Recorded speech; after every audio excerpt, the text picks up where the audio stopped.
Alright guys, I'm back again. Give you another video. Um this one is gonna be quite a bit convoluted. I'm gonna kinda be all over the place, and we'll go ahead and warn you now.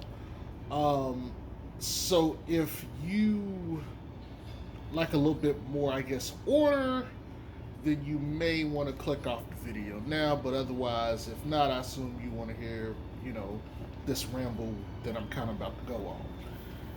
So, let me be 100% honest. Um, the last couple months have sucked since Zoe has got injured. And quite frankly, a lot of the news that has been coming out about Zoe has been very concerning. Um, However, I want to take all that stuff with a grain of salt. Look, I get it. His knee should have healed, at least as far as the bone bruise. Remember, the meniscus is fixed. That's not the issue. It's the bone bruise, and all you really can do is rest it, unless you want to take more invasive procedures. Yada yada yada. I'm not going to get into that. But my point here is I'm not going to sweat the Zoe stuff until we hit around August or late July and we haven't heard much about the, improvement with him. I'm not going to hit the panic button or anything like that. My thing is just let me just wait and see, because we don't know what extent it could be. I'm not even gonna lie. I thought it's possible with the surgery that complex, considering everything that's going on in his history. I thought possibly they may have botched the surgery, and to me, that's a worst case scenario. But we're gonna see what happens. Um, I'm gonna err on the side of caution with that, because I don't want to think that man's knee is like busted from this point forward or nothing like that. That would suck. You know, but I'm gonna put that to the side. As far as the Chicago Bulls are concerned, you're starting to see a lot of, you know, posts or reports from reporters about different targets that they want. My thing to you guys is, and I want you to focus intently on what I'm about to say. Clearly, we know what the problem areas are for this team: rim protection, wing defense depth, athletic wing defense depth, athletic wing versatile defensive depth that can shoot, shooting, and just overall a better bench. Okay, and to a lesser extent, I guess you could throw rebounding in there too. Those are the issues with the team as constructed last year. Okay? When you start listening to things, here's two things that have become eerily clear about what they're looking at.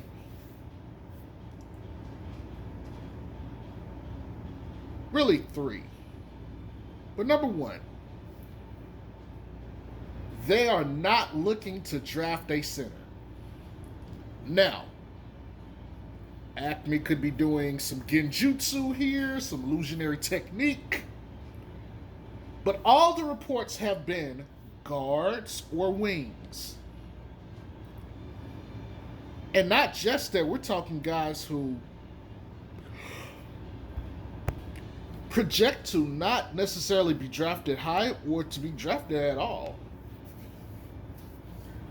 Along with like your high draft pick guys or your mock draft board guys. We're seeing, them workout guys. I think one of the guys is EJ Liddell. We've seen them, work out other wings so far, and I've also seen them work out point guards. Okay, which leads me into the second point. We know that they're probably not taking a big, but that could mean they're looking at a guard, maybe with a second round pick, or if they feel like their guy is going to be there later. They might look to back up in the draft. They try to get a second round pick and then get one of these extra guys. Okay? So we know they're not picking a center unless this is some kind of like, misdirection by Acme, which is completely possible. And we know that they're looking at wings and guards. Now, you might wonder why they're looking at wings and guards. Well, the wings thing makes more sense given, the entire situation. All we had was Pat Williams for part of the year, and they basically used DeMar and Zach LaVine as their wings. I mean, you could throw Derrick Jones in there, I guess, or Javonte Green if you feel like it, or say Lonzo, but whatever. Really, what it comes down to is this team lacked wings in general. Good, talented wings that can do more than one thing. But y'all know this. I've been harping on this for like the longest, okay? But we know that that's what they're eyeing. However, what does this really mean? Okay? Here's the third thing. What this really means is, because they're popping up names like Mitchell Robinson and Rudy Gobert, like those are guys they're looking for in free agency. But we really haven't heard what they're looking for in free agency as far as wings, which means they're probably looking to get wings in a draft or a wing in a draft. Fair enough. But goes back to that question. Why are they looking at guards? Okay, I started off the video talking about the Lonzo issues. Okay, so let's just assume he may or may not be ready for the season. Okay, you got Ayo, you got Caruso. We don't really know about Zach LaVine. I'm going to get to him in a minute. But we don't really know about Zach LaVine. But we do know we can always play DeMar at the 2 because that's his natural position. Okay, boom. Pat Will can start at the 3. Okay, boom. If you're going to draft the wing, okay, boom, you got that. But if you don't have Lonzo, you could start Ayo. You could start Alex Caruso. Is there another guard I didn't mention? There is. Because they're saying that they're going to list Kobe White. Well, he should have been listed all year. But my point here is this. If you're telling me potentially Zach may not be on the team, which I'm going to get to in a minute, Zoe may not be available, Kobe's not going to be on the team, potentially, you're going to need another guard. Okay? Ayo playing 40 some odd games or more last year is a benefit to this club because he'll be turning 22, I think, this year or within the next season. That's a pretty good age. And with that experience, I think he'll be very valuable to this team going forward. But if you're losing Zach LaVine, you just really got Caruso, Ayo, and DeMar. You got to have another guard in there. You just have to. At least until you know for sure Lonzo's back. It's a solid investment to make. Now let's talk about Zach LaVine. It's becoming clearer that them re-signing him is not as easy as it once was thought to be. Moreover, I saw something earlier this week that said there's a couple teams that feel like they can get him. On top of that, I saw another report that said, and I believe this was in a podcast, but it was stated that they're going to offer him, or at least they were negotiating a non-full max with him at first. And now it's like, okay, they're going to give him the full max. Now, if you're Zach LaVine and you've been around this team during the dark ages, even till now, you might take that as a slap in the face because all year he's been saying, I need to get paid what I deserve. Which in his head is a max. He wanted the super max, but he didn't get it because he didn't get all NBA. I could make a legit argument about why he should have, and In fact, I might have to do that at some point, but I might have to make one for the entire All NBA teams because there was some stuff on there that pissed me off. I'm not even gonna lie. We ain't gonna talk about that.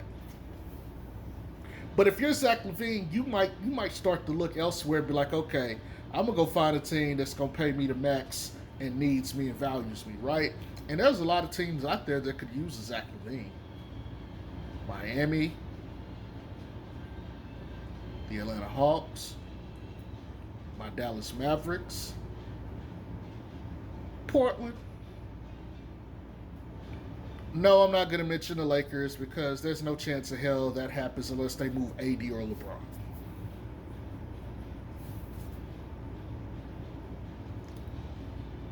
Or the San Antonio Spurs. And you might be like, wonder why the Spurs? Well, DeJounte Murray is a very close friend of his. And to go along with that, I saw a story. Granted, this is on Facebook, so take it with a grain of salt. But basically, it was saying that Pop really wants to try to get DeAndre Ayton and groom him himself. Well, here's the believable part about this, right? Pop had someone in Tim Duncan that's similar to DeAndre Ayton. Doesn't mean that he will be Tim Duncan, but maybe Pop is like, I like what he can do. I like what he has. If he has these issues with Phoenix, if Phoenix is not going to work with him, I would love to have him. Okay, cool. So you got your Tim Duncan replacement, quote unquote. All right, cool. You got DeJounte Murray, who could quote unquote be your Tony Parker replacement. I'm not saying he could score like him or anything, but we're talking about a guy that puts up 28 and 8 for a season. Those stats are hard to come by. Okay? And he's a really good defensive guard. He can score in the paint. He can do all those things. I mean, you start to get the making of something that Pop can work with. A good nucleus that Pop is familiar with. You add in Zach LaVine. I'm not saying he's going to be Manu Ginobili and come off the bench or nothing like that. I would never disrespect him and say that. But you start to think, okay, they got their third scorer or their third guy in Zach LaVine. Now some things start to make sense. Now, here's the thing. Almost all of these teams cannot sign Zach outright. In fact, I think all of them cannot sign him outright. And that's okay, because this benefits the Bulls. You see, if Zach LaVine wants to go, he has to do it through a sign and trade. So he's going to have to say, all right, these are the teams, and this is where I would like to go, and make it happen. And he has to be at the mercy of the front office, and whatever team also has to be at the mercy of the Chicago Bulls. So I'm going to give you a couple examples of what I mean. If you're going to trade Zach LaVine to the Miami Heat, Miami may want to give up Duncan Robinson, and we may want the shooting, but we're not taking any deal that doesn't have Tyler Hero in it. Because you're talking about a guy that's averaging 20 points a game for another guy that's averaging 20 points a game at the same position. Although the way they get their points is different. And Tyler he's due for that max extension himself. Or at least something close to it. And you could look at it and say, okay, going forward, Tyler Hero with Lonzo and Pat Will could be the future of this ball club. It might not sound sexy on paper, but you don't want to let Zach go for nothing. And so your thought process may be, okay, we need to get, better at wing depth. So maybe you try to prize somebody. Maybe you would say, okay, give us Victor Oladipo and Tyler or something. Okay? Or PJ Tucker. You might try to fish PJ Tucker in the deal. But what Miami is not going to be able to do is like, take Kyle Lowry. They're not going to be able to do that because they're the team that is in need of Zach's services. And the Bulls straight up don't have to do the sign and trade. Nor can Miami just sign him outright. So you see what I'm saying? Whatever they do, Like whatever sign and trade situation has to benefit the Bulls. And we know how Acme is. He's not just going to take a raw bad deal. Except he already took a raw bad deal when you look at the Vooch trade. But he's not going to intentionally take a bad deal or something like that. What it is the deal may not work out in the best way. Like Vooch at the time, and I thought him and Zach LaVine would be like a great pairing because of how they could play offensively. Defensively, I always knew they'd be shit, but offensively, different story. This year, Zach LaVine was very good, despite the injuries until the knee injury where he just really fell off. But Vooch was kind of mid all year. I digress. My point is, you can pretty much book it and say, okay, Acme's not going to make the bad deal. Okay, let's go look at Atlanta. Okay. Now, Atlanta, I think, could have use for Kobe White. A scorer off the bench, they could let Lou Will go. That's the route they could go there. Okay. But they're going to really want Zach LaVine. Okay, so they're going to have to give up something. Again, they got Big O, who could be a stretch, not necessarily a stretch five, but he could be that five that could guard multiple positions, or a small ball five. You can maybe try to see if you can fish away DeAndre Hunter. I wouldn't try that, and they probably won't let him go. Or John Collins may be on the board. Maybe you just do it straight up. Zach LaVine and, whatever fodder off the bench, Kevin Huerter, for Zach LaVine. And that's your deal. And that would, look at it this way. If you're going to start DeRozan and Paul, John Collins is the perfect fit next to Zoe and even Vooch, quite frankly. He resolves a lot of issues.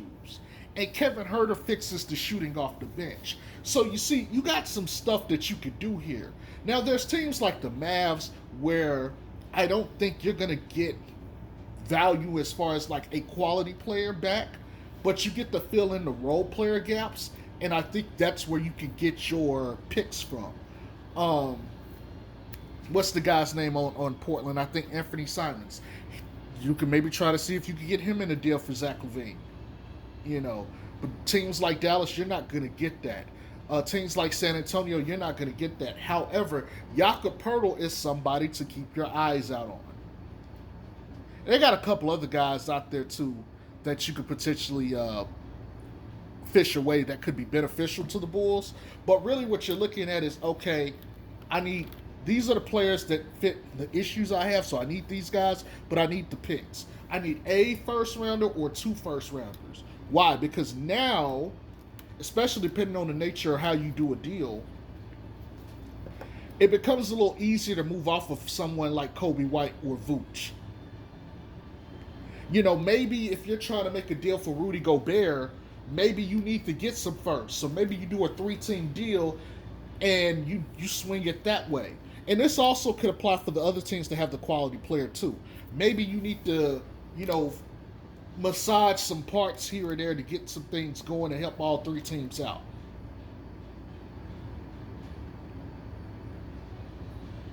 But this is ultimately what I think is going to happen. I think, as it stands, unless Zach is traded, I think everybody for the most part will return, with the exception that whoever they're gonna draft, and they're gonna they're gonna probably for sure get rid of Kobe in some way. They're gonna get rid of Kobe, okay, or they might even package Vooch and their pick and Kobe to get Rudy.